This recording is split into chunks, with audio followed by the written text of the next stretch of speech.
আবার আবার আবার মুরগির মতো বসে আছে। তোমাকে কি বারবার পড়তে বলতে হইব? যেই আমি বই ধরি সারাদিন বই পড়ে তখন তো কেউ দেখে না।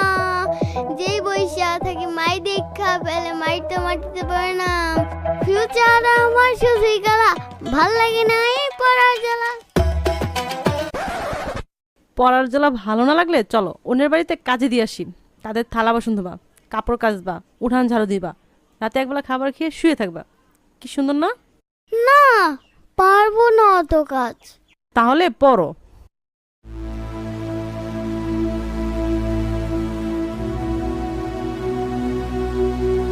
আম্মু একটা কথা বলি।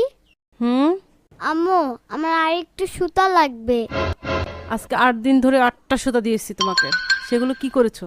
সেগুলো কাজে লাগাই ফেলছি। ভালো হয়েছে, আর নাই। দাও না আম্মু, নাই বললাম না?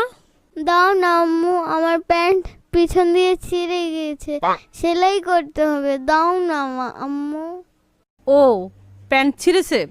খুব সুন্দর হয়েছে। আম্মু আমার কাছে নাই বলতেছি কিন্তু। দাও না আম্মু, আরেকটা দিলে কি হয়? দাও না আম্মু। তোমাকে এখন মনে চাচ্ছে লাথি মেরে চাঁদে পাঠিয়ে দিই, তারপর চাঁদের বুড়ির কাছ থেকে যত খুশি সুতা নিবা। হ্যাঁ, চাঁদের বুড়ির কাছে সুতা? ঠিক, আমাকে চাঁদের বুড়ির কাছে যেতে হবে সুতা আনতে। তারপর মাকে দেখিয়ে দিব সুতা কত প্রকার আর কি কি।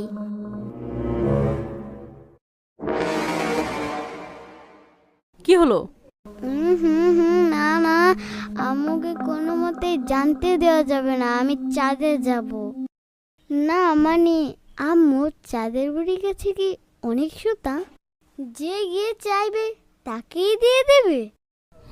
কেউ যদি চাঁদের বুড়ির কাছে যেতে পারে এবং চাঁদের বুড়ি যদি তাকে দেখে খুশি হয়, তাহলে চাঁদের বুড়ি বাড়ি ফেরার সময় তাকে অনেকগুলো সুতো সঙ্গে দিয়ে দিবে। বুঝলাম, কিন্তু আম্মু চাঁদের বুড়ির কাছে যায় কিভাবে?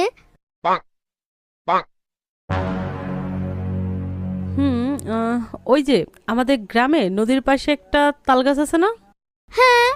ওই তালগাছটার সামনে রাত 1টার পর দাঁড়িয়ে বললেই হয় যে আমি চাঁদের বুড়ির কাছে যাব, তাহলে ওইখানে থাকা ভূতেরাই চাঁদের বুড়ির কাছে পৌঁছে দিবে। বুঝছো? সুন্দর না গল্পটা?